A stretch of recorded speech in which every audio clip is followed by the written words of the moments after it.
संबलपुर जिला रेंगाली ब्लॉक जोगीपाली बारिकपाली गाँवर महिला माने पानी पाई हाहाकार होउछंती।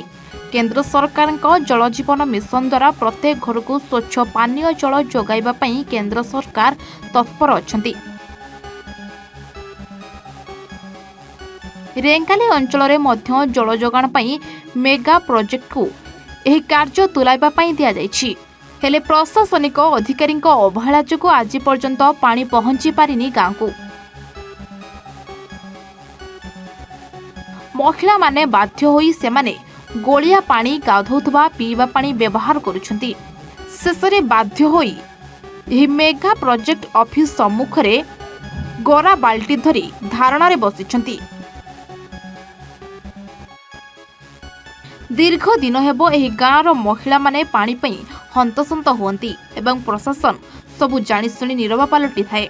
बारंबार ब्लॉक ऑफिस जिलापालंक पाखकु धाई धाई थकी गलेनी, हेले तांको कथा केही सुनु नाहंती। तेबे खबर प्रसारण परे प्रशासन की प्रकार कार्यानुष्ठान ग्रहण करुछंती ताही देखिबाको बाकी रहला। ग्राम पंचायत सरपंच मो ना है सत्यनारायण मानवीय मत से महिला संगठन मत डाकी महिला माने माँ मैंने जहाँ अच्छा मत बोले मुझे काली जाऊँ मेगा प्रोजेक्ट कहमा से काना कह सुनमा।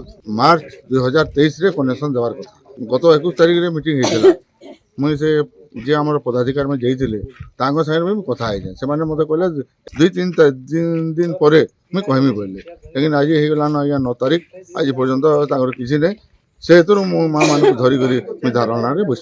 नहीं ये महीने में मार्च तक का एंड तक हम लोग सलाड का गांव का और निशान मंगा का दोनों का पानी देंगे। दोनों गांव का हम लोग मार्च का एंड तक को पूरा पानी देगा हम लोग मेरी तरफ से। अभी टैंकर मांगा हम लोग देगा।